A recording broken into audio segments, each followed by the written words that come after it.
ये कोई आम मंदिर नहीं, ये धरती पर स्वर्ग का वो दरवाजा है जहाँ विज्ञान भी आकर मौन हो जाता है। जगन्नाथपुरी धाम सिर्फ एक तीर्थ नहीं, एक चमत्कार है। और आज हम आपको बताएंगे इस मंदिर के वो 7 रहस्य जो आज तक विज्ञान भी नहीं सुलझा पाया। पहला रहस्य, उल्टी दिशा में लहराता झंडा। जगन्नाथ मंदिर के शिखर पर हर दिन फहराया जाने वाला झंडा हमेशा हवा के विपरीत दिशा में लहराता है। क्यों?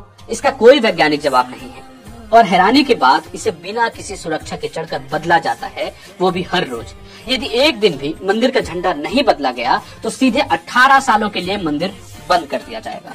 दूसरा रहस्य ये है कि यहाँ खाना अलग तरीके से पकता है।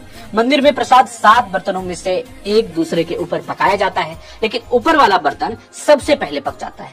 नीचे आग होती है, फिर भी ऊपर का खाना पहले कैसे पकता है, ये आज तक बड़े से बड़े विद्वानों की समझ से बाहर है। तीसरा रहस्य ये है कि मंदिर के ऊपर से कोई विमान नहीं उड़ता और ना ही कोई पक्षी उड़ता।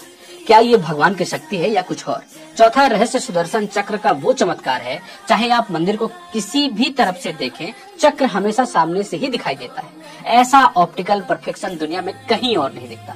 पांचवा रहस्य, जैसे ही आप सिंह द्वार से मंदिर में प्रवेश करते हैं, समुद्र की तेज लहरों की आवाज अचानक शून्य हो जाती है, लेकिन जैसे ही एक कदम बाहर आएंगे वही आवाज आपको दोबारा सुनाई देने लगेगी। क्या ये वास्तुकला है या कोई अलौकिक शक्ति? छठवां रहस्य ये है कि इस मंदिर में हवा भी उल्टी दिशा में चलती है। सामान्यतः दिन में हवा समुद्र से जमीन की तरफ बहती है, लेकिन पुरी में ये पैटर्न उल्टा है। दिन में हवा समुद्र की ओर और रात में मंदिर की ओर।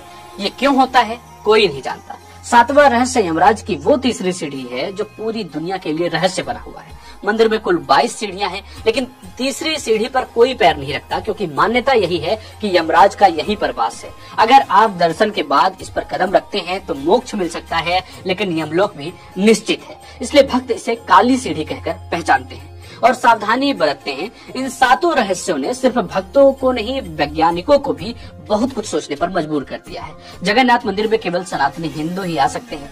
यही वजह है कि मंदिर में पूर्व प्रधानमंत्री इंदिरा गांधी को भी आने की इजाजत नहीं दी गई थी। मान्यता के अनुसार इस मंदिर में भगवान श्री कृष्ण ने अपने देह का त्याग किया था और शरीर के एक हिस्से को छोड़कर उनका पूरा देह यहीं पर पंचतत्व में विलीन हुआ। यह उनका हृदय का हिस्सा था। माना जाता है कि मंदिर में रखे श्री कृष्ण के लकड़ी के देह में आज भी वह हृदय धड़क रहा है। जगन्नाथपुरी सिर्फ एक मंदिर नहीं, ये उस शक्ति का प्रतीक है जिसे सिर्फ महसूस किया जा सकता है। रथ यात्रा की शुरुआत हो चुकी है। आइए इस बार इन चमत्कारों को अपनी आंखों से देखिए और आस्था को फिर से जी लीजिए। वीडियो पसंद आया हो तो शेयर जरूर कीजिए, क्योंकि ये सिर्फ जानकारी नहीं, ये हमारे और आपके सनातन संस्कृति की दिव्यता है।